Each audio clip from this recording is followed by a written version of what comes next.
இது வந்து நான் ரொம்ப நாகரிகமா சொல்றேன். ஒரு சாதியினுடைய பெயரை சொல்லி ரொம்ப இழிவாக பேசி, இப்படிப்பட்ட உன்னுடைய மகனுக்கு என்னோட மகள் வந்து ஒத்து வருமா? உன்னோட பையனை வந்து அடக்கி வச்சிரு அப்படின்னு 2 முறை வீட்டிலேயே வந்து மிரட்டிட்டு போயிருக்காங்க.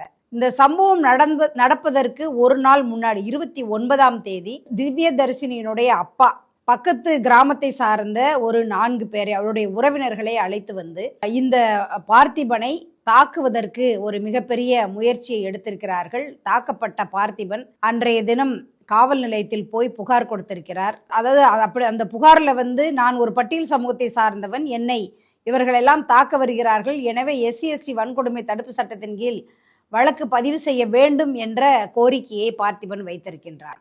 இரவு அவர்களுடைய புகாரை வாங்க மறுத்து அல்லது FIR போட மறுத்த காவல்துறை நடு இரவு, அதாவது 1:30 மணிக்கு மேல் பார்த்திபனுடைய அப்பாவை வந்து எழுப்பி இருக்குது காவல்துறை போன் மூலமாக.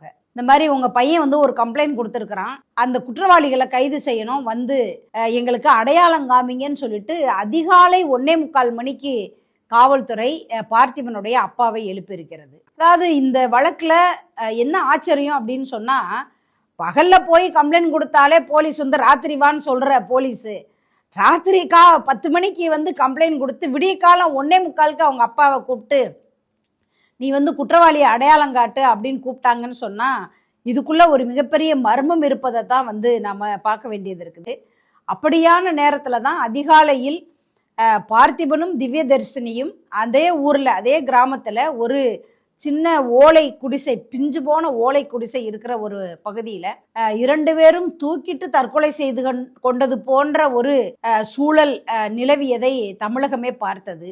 இருவரும் வந்து தூக்குல தொங்கின மாதிரியான ஒரு காட்சி. அநேகமாக அதை பார்க்கும்போது ஏதோ சினிமாவில் பார்க்குற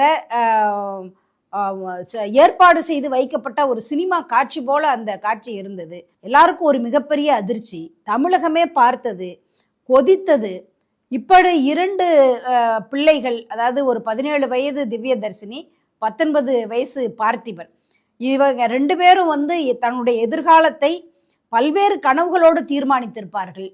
ஆனால் அவர்கள் இருவரும் இப்படி உயிரற்ற நிலையிலே இருக்கின்ற ஒரு நிலைமையை பார்த்து தமிழகமே கொந்தளித்தது.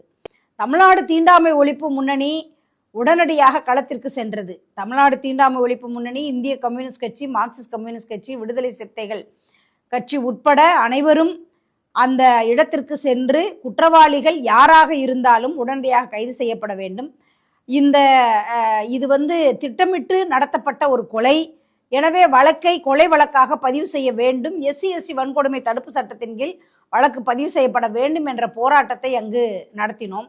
ஆனால் இந்த போராட்டம் மிக நீண்ட போராட்டமாக, கிட்டத்தட்ட ஒரு 12 மணி நேர போராட்டமாக நீடித்தது. கடைசியில வந்து இரு குடும்பத்தாரும், அதாவது அந்த பெண்ணினுடைய குடும்பத்தார் அந்த பாடியை வந்து போஸ்ட்மார்ட்டம் பண்றதுக்கு கையெழுத்து போட்டு வாங்கிட்டு போயிட்டாங்க. அடுத்து பையனுடைய குடும்பத்தார் நேற்று காலை கையெழுத்து போட்டு போஸ்ட்மார்ட்டம் வந்து முடிஞ்சிருக்குது. இந்த கொடூரமான சம்பவம் தமிழகத்தையே உலுக்கிய ஒரு சம்பவம்.